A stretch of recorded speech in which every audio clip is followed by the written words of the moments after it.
Бұл менің нағашы атамның өмірі. 2024 жыл.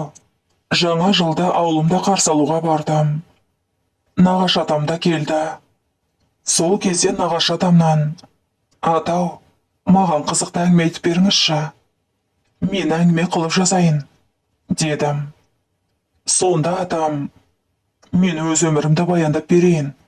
Бұрын бұл әңгімені ешкімге айтпаған едім», деп бастады. 1942 жыл. Атам соғыс басталғанда дүниеге келген.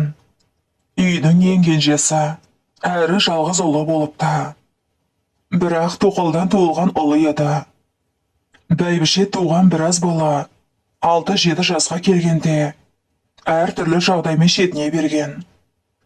Бір ұлы ат сүйреп ажалы жетсе, енді бір ұлы суға батып жан тапсырған.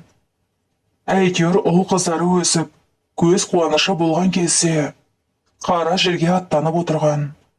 Байғұс ананың жүрегі қанша рет тілімдегенін тек жақындары ғана білді. Қайғы жамылған әйел еңсесін көтеріп енесінің жанына келді. «Апа, отағасымызға тоқал алып бергім келеді», деп нақты ойын айтты. Баяғыдан бері осы сөзді күткендей, енесі де баяу үнмен: «Дұрыс шешім қабылдадың. Ерді өсіретінде, өшіретінде әйел адам, қарағым. Өркенің өссін», деп екі алақанымен бетін сипады. Кешке малдан келген күйеуінің барлық жағдайын жасап, ас суын беріп, соңғы кеседегі шайын ішіп бола бергенде, енесі әдейілеп бір шаруасының ұмыт болғанын айтып, бәтесін қайырып сыртқа шығып кетті. Сол сәтті келіні ұққандай: «Отағасы, саған төсек жаңарту керек. Сол кезде бұл шаңырақта ұрпағыңыз жалғасады. Мен тоқал іздеуді бастаймын», деп әзер дегенде тамағына ащы өксік тығыла сөзін жеткізді. Мұны естіген күйеуі: «Тәйтәрі, не деп оттап отырсың? Тоқал алмаймын. Сен барсың қасымда. Ұрпақсыз өтсем не болыпты? Ұлы Абайдың өзі ұрпақсыз кетті. Онда тұрған не бар екен? Екінші рет тоқалды айтушы болма», деп бұл мәселені тыйып тастады. Киіз үйдің сыртында анасы тың тыңдап тұр екен. Ұлының сөзін естіп, ашуланып кіре сала: «Әй, иттің итағайы да тоқал алып жатыр. Малың бар, шүкір. Ешкімнен кем емессің. Ұрпақсыз өтуіңе жол бермеймін», деп бірақ тоқтады. Анасы қанша жерден ұлын тоқал алуға көндіргісі келсе де, ұлы көнбей жүрді. Сол уақытта әйелінің жүктілігі басталып, барлық назар әйелде болды. Анасы да ұлын көндіре алмасын біліп, келінге ешқандай жұмыс жасатпай, бар тірлікті өзі жасап жүрді. Арада 9 ай өтіп, өмірге сүйкімді кесе тігер қыз келді. Қанша баладан айырылған ана мен әже бұл қыздың дүниеге аман есен келуіне қуанып, тойда, шілдеханада жасамады. Құтты болсын айтушыларға да сәбиді көрсетпеді. Жалғыз қызды күні түні аңдып бағып, өсіріп келеді. Сол қыздан кейін мүлдем құрсақ көтермеді. Қызы 3 жасқа толса да, елден тығып өсірді. Көп далаға ойнатпайды. Бірде туыстары жағынан суық хабар келді. Туыс інісі өмірден өткен екен. Ендігі мәселе артынан қалған жесірі мен 2 баласы. Енесі дастархан үстінде: «Сен балаға қашан ақыл кіреді? Тоқалының жапжас әйелі жесір қалды. Ертең бірге барамыз, үміткер боп. Мен айтып қойдым», деп ешқандай рұқсат сұрамай айта салды. Әжіп отырған қымыздан қақалып, жөткірініп болған ұлы: «Апа, мұның не? Ұят емес пе? Ол әйел менен қанша жасқа кіші екенін білесіз ғой. Апа, сізге сонша не болды? Менен де жас қайнаға қайнылері бар ғой. Ертең бармаймын. Жер болатын жайым жоқ», деп орнынан тұрып кетті. Таң атып келе жатқан кез Күннің шапағы терезеден түсіп, бөлмені сары алтын түске бояп тұр. Еркек төсекте ауыр ойлармен оянып жатты. Бүгін анасы айтқан сөз қайта-қайта санасында жаңғырып, тыныштық бермейді. Анасы оны жесір әйелге үйіндіргісі келеді. Үйде бір түсініксіз үнсіздік орнаған. Анасы ерте тұрып, киімдерін дайындап қойған. Бүгін міндетті түрде барамыз деген оймен оның қарсы шығатынын білсе де, қыңбай өз ісін жасап жүр.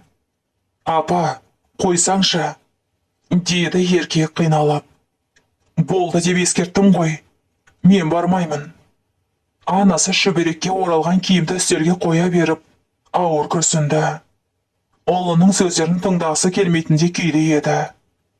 Балам, бұл сенің тағдырың. Анау жас жесір әйелді алсаң, ұрпағың көбейеді. Оны құтқаруға сенен басқа кім бар? Деді анасы, даусына әмірлік сезімін қосып. Еркек терең тыныс алды. Ішінде қиналыс пен күрес сезімі қайнап жатыр еді. Ол өз әйелін, бірінші жарын әлі де сүйетін. Оның орны бөлек, ешкімге ауыстырмайтын, жүрегінің түбіндегі жалғыз адам. Бірақ анасы осы жесірді алуды талап етіп отыр.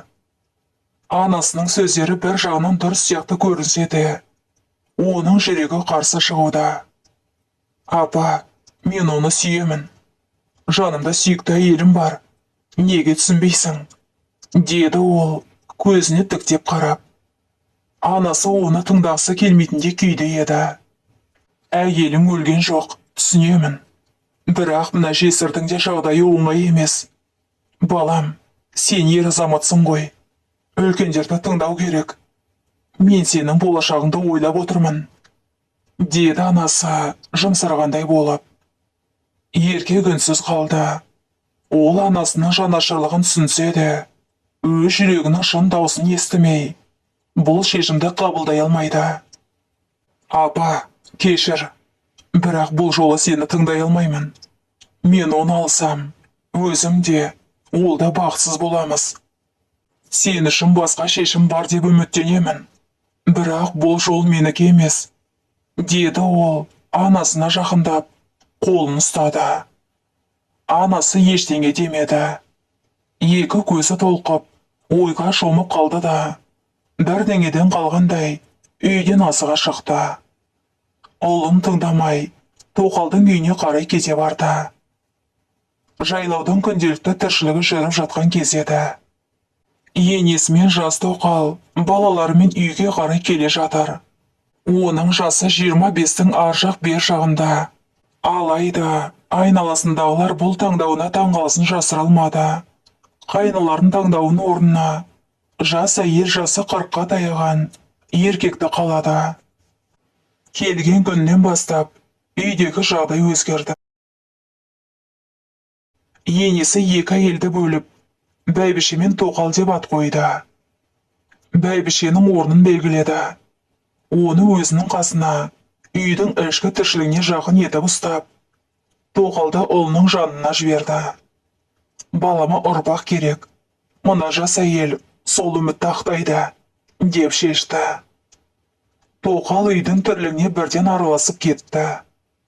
Екі баласымен бірге келген ол, ешқашан өзін жат сезінбеді. Себебі енесі оны ерекше қолдап, қорғап отырды. Ал бәйбіше болса, әшінен тынып жүрді. Бірақ сыртқа сыр бермеді. Оның іші алай-дүлей болғанымен, үнсіз өз рөлін қабылдады. Көп ұзамай, үйде тағы бір жаңалық болды. Тоқал жүкті болды. Ол менің атам еді. Енесі бұл хабарды естігенде, қуанғаны соншалық, қуанышын жасыра алмады. Шешімінің дұрыс екенін сезді. Көрдіңдер ме, менің айтқаным келді. Бұл үйдің ұрпағы осылай жалғасады, деді енесі мақтана. Бәйбіше бұл хабарды естігенде, ішкі жан дүниесінде тағы бір сызат пайда болғандай болды. Бірақ ол үнсіз қалды. Іштей күйзеліс болса да, сырттай сабыр сақтауды жалғастырды. Ол өз орнын білген адам сияқты. Ешкімге қарсы келмей, өмірін жалғастыра берді. Ал еркек үшін бұл жағдай күрделі болды. Екі әйел, екі түрлі тағдыр. Біреуі көптен бері қасында жүрген бәйбішесі, өмірінің бір бөлігіне айналған. Ал екіншісі жас тоқал, енді ғана ұрпақ әкелмекші болған. Оның ойлары да сан-саққа жүгірді. Бірақ ол сырттай сабырлы көрініп, өзінің міндетін атқарып жүргендей болды. Тоқал тәрбие көрген текті әйел екен. Бәйбішені құдайдай сыйлап, алдын кесіп өтпеді, сыйлады. Тоқалдың айы күні жетіп, ол босанды. Бұл хабарды бүкіл туысқа естіртті. Бірақ сол сәтте әлемде соғыс дауылы тұрып жатқан еді. Ұлы отан соғысы басталды. Ел ішіндегі тыныштықты соғыс үрейі бұзды. Ал жаңа туған нәресте болашаққа үміт сәулесіндей болды. Енесі бұл нәрестеге ат қоюды өз мойнына алған. Баланың атын Жауқашар деп қойды.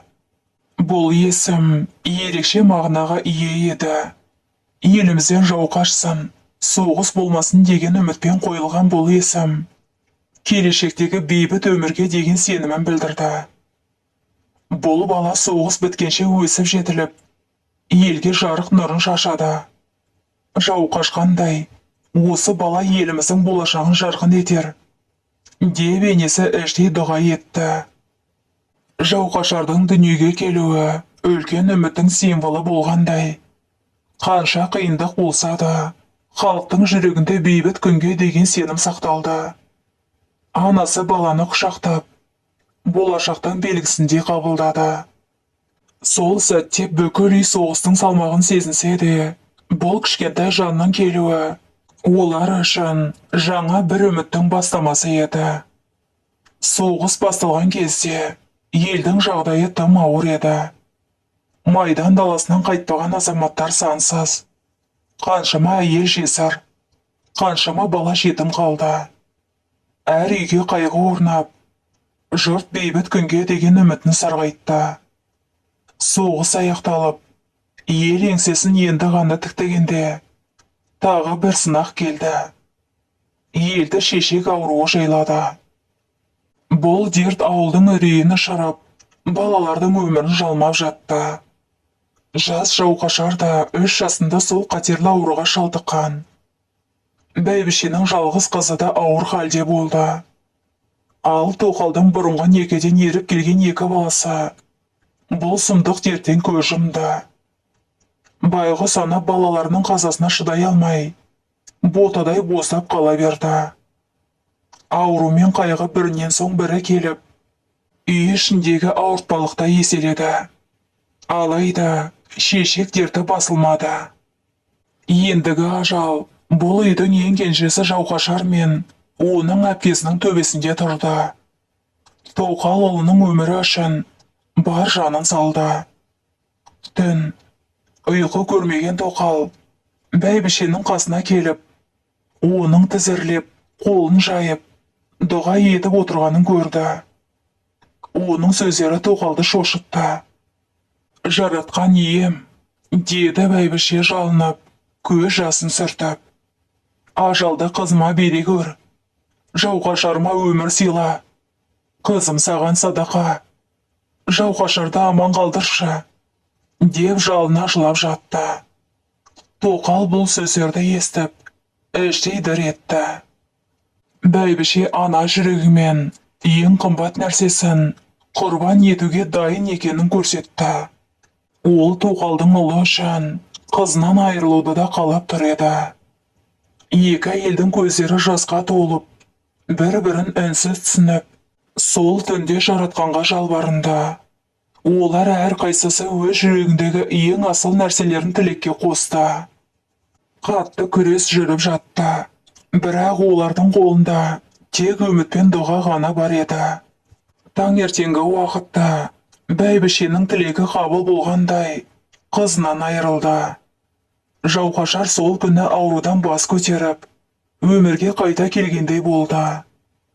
Жауқашар ол менің атам. Жасы 82-де. Аллаға шүкір, қуатты. Осы бір оқиғасын атам жылап отырып айтып берген еді. Деп кейіпкеріміз әңгімесін аяқтайды.